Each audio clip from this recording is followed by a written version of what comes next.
Ultrasound, UST, ultrasound therapy. Ultrasound therapy বুঝতে গেলে আগে কটা জিনিস বুঝতে হবে। প্রথম বুঝতে হবে ওয়েভ। ওয়েভ জিনিসটা কি? যাকে বলি আমরা তরঙ্গ, তরঙ্গ দৈর্ঘ্য, এই জিনিসটাকে বলে তরঙ্গ। এই যে ঢেউ খেলে খেলে যাচ্ছে এটাকে বলে তরঙ্গ বা ওয়েভ। তরঙ্গ দৈর্ঘ্য জিনিসটা কি? দুটো ওয়েভের যে শীর্ষবিন্দু, এই দুটো শীর্ষবিন্দুর যা দূরত্ব তাকে বলা হয় ওয়েভ লেন্থ। মানে দেখো এই ওয়েভে এ বিন্দু, তার পরের ওয়েভের বি বিন্দু, তাহলে এ বি ইজিক্যাল টু হচ্ছে ওয়েভ লেন্থ। একে প্রকাশ করা হয় ল্যামডা দিয়ে। প্রতি সেকেন্ডে কটা ওয়েভ লেন্থ একটা পয়েন্টের ভেতর দিয়ে পাস করছে তাকে বলা হয় ফ্রিকোয়েন্সি। এই জিনিসটাকে বলা হয় ফ্রিকোয়েন্সি। এক সেকেন্ডে একটা বিন্দুর ভেতর দিয়ে কতগুলো ওয়েভ লেন্থ পাস করছে তাকে বলে ফ্রিকোয়েন্সি। ওয়েভ ভেলোসিটি কাকে বলে? ধরো এই ওয়েভটা ছিল এ পজিশনে, ওয়েভটা গেল বি পজিশনে, এই দূরত্ব এক সেকেন্ডে এই ওয়েভটা বি পজিশনে গেল, এ পজিশনে ছিল, এই বি পজিশনে যেতে তার এক সেকেন্ড সময় লাগলো। একে বলে velocity of wave, velocity of wave বা ওয়েভ ভেলোসিটি। মানে এক সেকেন্ডে তরঙ্গ কতটা দূরত্ব যাচ্ছে তাকে বলা হচ্ছে ভেলোসিটি অফ ওয়েভ। একে প্রকাশ করা হয় সি দিয়ে, ছোট ছোট হাতে সি। ফ্রিকোয়েন্সিকে প্রকাশ করা হয় ভি দিয়ে, ছোট হাতের ভি। ওয়েভ লেন্থকে প্রকাশ করা হয় ল্যামডা দিয়ে। এই তিনটে সম্পর্ক কি? Lambda is equal to c by v, মানে তরঙ্গ দৈর্ঘ্য ইজিক্যাল টু তরঙ্গের বেগ বাই ফ্রিকোয়েন্সি বা কম্পাঙ্ক।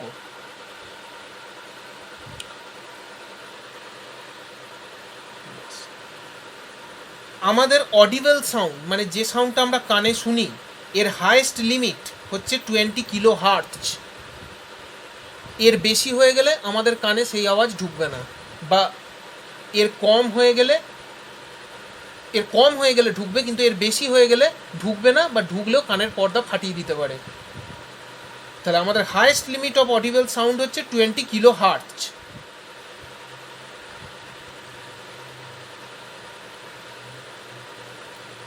এবার আমরা যেটা জানবো যে তরঙ্গ সৃষ্টি হয় কেমন করে। এটা তো ওয়েভ বুঝলে, তরঙ্গ এই জিনিসটাকে বলে তরঙ্গ। তা এটা তৈরি হয় কেমন করে? ধরো পুকুরে তুমি একটা ঢিল ফেললে, যেখানে ঢিলটা ফেললে সেখান থেকে দেখবে তরঙ্গ একটার পর একটা তরঙ্গ সৃষ্টি হচ্ছে। কি করে এটা হয়? জলের যে পার্টিকেল আছে এদের উপরে নিচে আপ অ্যান্ড ডাউন অসিলেশন হয়, যাকে বলে অনুরণন। এই অসিলেশন হওয়ার কারণে তরঙ্গের সৃষ্টি হয়, ওয়েভ। তারপর এই তরঙ্গ চারিদিকে ছড়িয়ে যায়।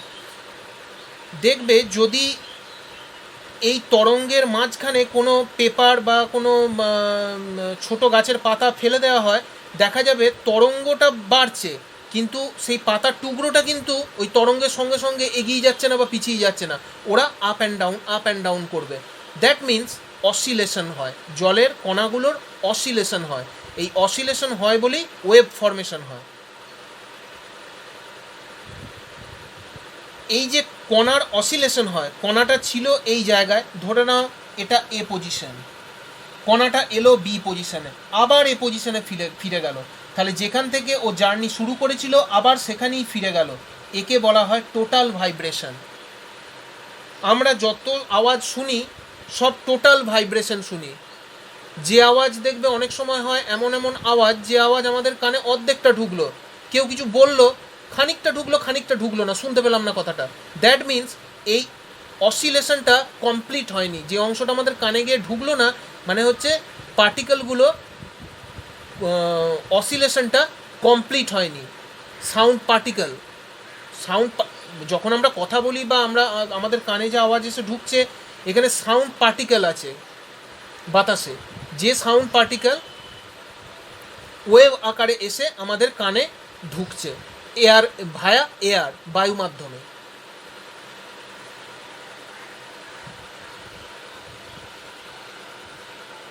এই জিনিসটাকে বলে শনক। এটা নিশ্চয়ই দেখেছো, এটাকে বলে শনক। শনকে যদি ভাইব্রেট করা হয় এর কম্পন সৃষ্টি হবে।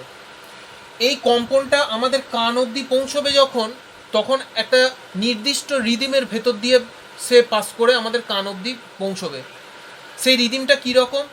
প্রথমে এই কম্পনটা রেয়ার ফ্র্যাকশন হবে, মানে একটু ছাড়া ছাড়া ছাড়া ছাড়া হয়ে থাকবে, যাকে বলে তনুভবন বা রেয়ার ফ্র্যাকশন। তারপর এটা একটু কাছাকাছি কাছাকাছি হবে, যাকে বলে ঘনীভবন বা কম্প্রেশন। তাহলে এই রেয়ার ফ্র্যাকশন বা তনুভবন এবং কম্প্রেশন বা ঘনীভবন, এই তনুভবন ঘনীভবন তনুভবন ঘনীভবন, এইটা হতে হতে হতে হতে কান অবধি গিয়ে পৌঁছবে, তবে আমরা একটা সাউন্ড শুনতে পাই।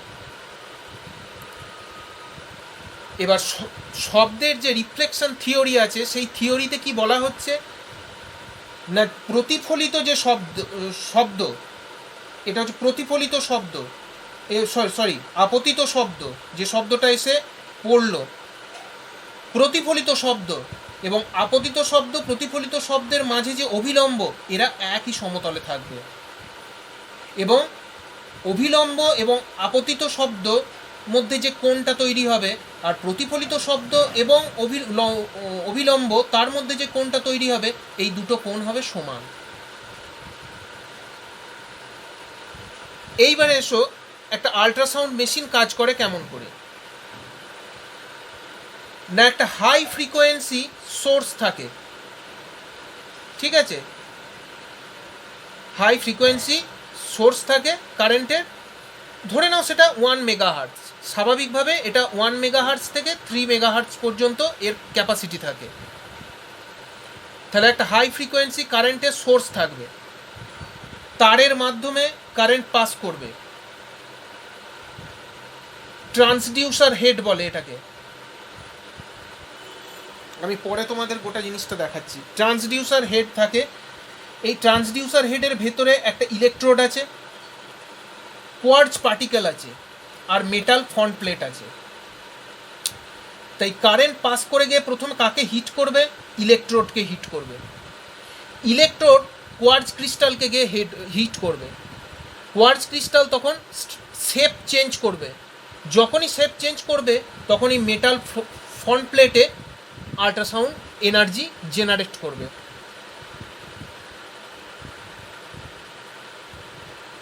প্রথমে মেশিনে হাই ফ্রিকোয়েন্সি কারেন্ট আসবে, সেই কারেন্ট তারের মধ্যে দিয়ে ইলেকট্রোডে পৌঁছবে। ইলেকট্রোড কোয়ার্টজ ক্রিস্টালের শেপে চেঞ্জ করবে এবং তার ফলে মেটাল ফ্রন্ট প্লেটে আল্ট্রাসনিক এনার্জি সৃষ্টি হবে।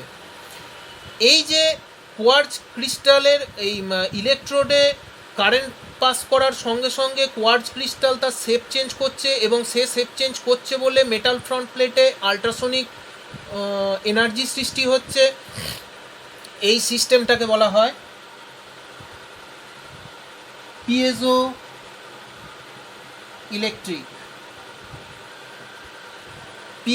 ইলেকট্রিক। এই সিস্টেমটাকে বলা হয়। এবার এই যে কোয়ার্টজ শেপ যে ভ্যারি করে, এই কোয়ার্টজ শেপ ভ্যারি করে, তার ফলে কি হয়? এই জিনিসটা হয় রেয়ার ফ্র্যাকশন কম্প্রেশন, মানে একবার করে রেয়ার ফ্র্যাকশন হয়, একবার করে কম্প্রেশন হয়। কোয়ার্টজ শেপেরও কিন্তু ভ্যারি হয়। প্রথমটা ধরো কোয়ার্টজ পার্টিকেলটা যখন ইলেকট্রোডে গিয়ে ধাক্কা মারলো, তারপরে কোয়ার্টজ পার্টিকেলটা হয়ে গেল এরকম, তারপরেই আবার কোয়ার্টজ পার্টিকেলটা হয়ে গেল এরকম, তারপরে কোয়ার্টজ পার্টিকেলটা এরকম, তারপরে হয়ে গেল এরকম। তো প্রতি ক্ষেত্রে এই যে শেপ চেঞ্জ হচ্ছে, শেপ চেঞ্জ হওয়ার সঙ্গে সঙ্গে কিন্তু এই রেয়ার ফ্র্যাকশন কম্প্রেশন এটাও ঘটতে থাকছে। ধরো এই শেপটা যখন এসেছিলো তখন রেয়ার ফ্র্যাকশন হয়েছে, এই শেপটা যখন এসেছিলো তখন কম্প্রেশন হয়েছে, আবার এটা এসছে যখন রেয়ার ফ্র্যাকশন হয়েছে, আবার এটা গেছে যখন কম্প্রেশন হয়েছে। দু রকমের মোড আল্ট্রাসাউন্ডে আছে, একটা হচ্ছে কন্টিনিউয়াস মোড, একটা হচ্ছে পালস মোড। আমরা জেনারেলি কন্টিনিউয়াস মোডেই কাজ করি। যদি পালস মোডে কাজ করি, তাহলে পালস মোডের দুটো ভাগ আছে, mark is to space. Mark মানে হচ্ছে টাইম অন, স্পেস মানে হচ্ছে টাইম অফ। মানে এই রকম হবে, টাইম অন মানে এরকম এরকম হয়ে যাবে, তারপরে খানিকক্ষণ গ্যাপ, আবার এরকম এরকম হবে, আবার খানিকক্ষণ গ্যাপ, আবার এরকম এরকম হবে, আবার খানিকক্ষণ গ্যাপ, আবার এরকম এরকম হবে। তাহলে time on, time of.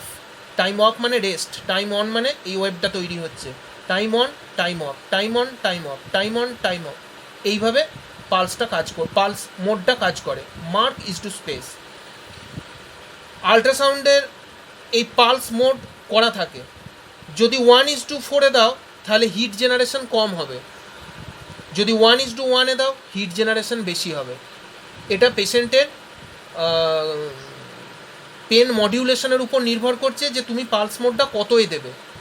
Actually আল্ট্রাসাউন্ডে এই যে আল্ট্রাসনিক এনার্জি তৈরি হয়, এটা আলটিমেট সফট টিস্যুতে হিট জেনারেট করে। আর একটা জিনিস আল্ট্রাসাউন্ড মেশিনে ব্যবহার করা হয়, তাকে বলা হয় কাপলিং মিডিয়াম। কাপলিং মিডিয়াম জিনিসটা কি? ধরো এটা হচ্ছে আমাদের স্কিন, এখানে ট্রান্সডিউসার হেডটা আছে।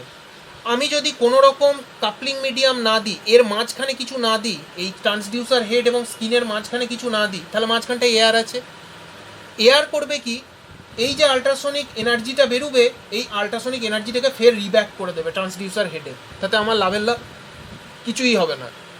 সেই জন্য এখানে একটা কাপলিং মিডিয়াম দেওয়া হয়, সেটা আমরা জেনারেলি প্যারাফিন ইউজ করি।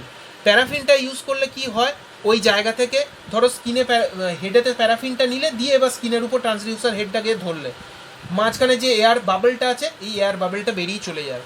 ফলত হয় কি, ডাইরেক্ট স্কিনের সঙ্গে হেডের কন্ট্যাক্ট হয়ে গেল, মাঝখানে কোনো এয়ার রইল না।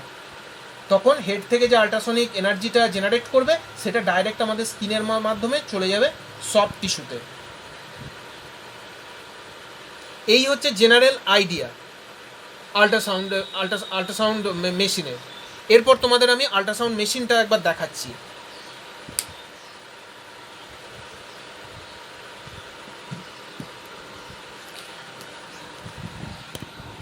দেখো, দিস ইজ ট্রান্সডিউসার হেড।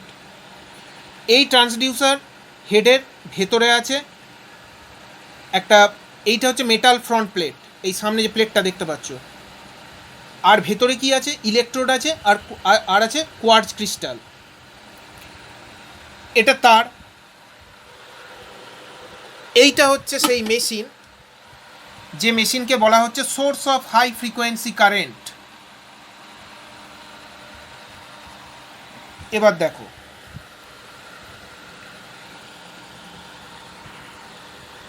এইখানে দেখো পালস মোডগুলো দেয়া আছে। এখানে দুটো পালস মোড করা আছে, 2:8, 1:9, ঠিক আছে। আর একদম এদিকে যেটা দেখছো, এইটা হচ্ছে 1:1। হাই হিট জেনারেট করতে হবে যদি হয়।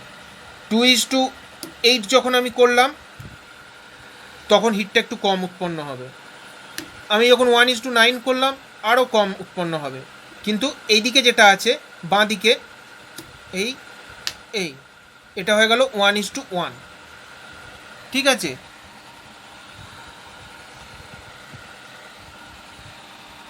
এই নবটা হচ্ছে ইন্টেন্সিটি নব। এই নবটাকে এই দিকে ঘোরালে ইন্টেন্সিটি কমবে, এই দিকে বাড়ালে ইন্টেন্সিটি বাড়বে। জেনারেলি 1.5 থেকে 2 এর মধ্যে ইন্টেন্সিটিকে রাখবার চেষ্টা করবে।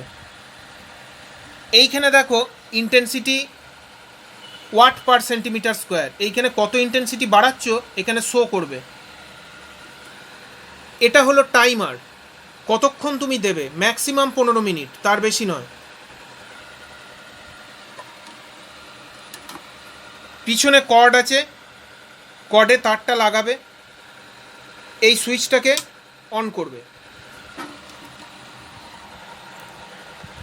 ট্রান্সডিউসার হেডের এই পার্টটাকে এইখানে লাগিয়ে দেবে,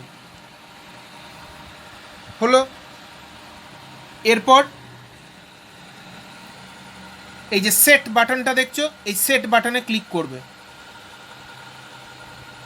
তারপরে এই যে স্টার্টে যখনই তুমি টিপবে টাইমারে 1, 2, 3, 4 করে উঠবে। এবার হয়তো 15 মিনিট দেবে, যেই এই স্টার্টটা টিপে ধরে থাকতে হবে, যেই 15 আসবে স্টার্টটা ছেড়ে দিতে হবে। এরপর তুমি এই ইন্টেন্সিটিটাকে কন্ট্রোল করবে, 1.5 থেকে 2 এর মধ্যে রাখবার চেষ্টা করবে ইন্টেন্সিটিটা। তারপর এর ওপরে ট্রান্সডিউসার হেডের উপরে প্যারাফিন দিতে হবে, যেটাকে কাপলিং মিডিয়াম বলা হচ্ছে। তারপর এটা পেশেন্টের স্কিনে টাচ করবে। ঠিক আছে, এবার একটা জিনিস তোমাদের বলে দিই, চেষ্টা করবে যে বোনসের উপর ডাইরেক্ট আল্ট্রাসাউন্ড না দিতে, বোনের পেরিফেরির উপর দিতে। মানে ধরো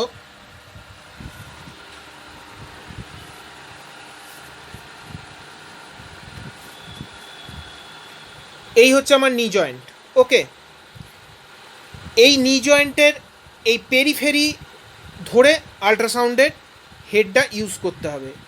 এই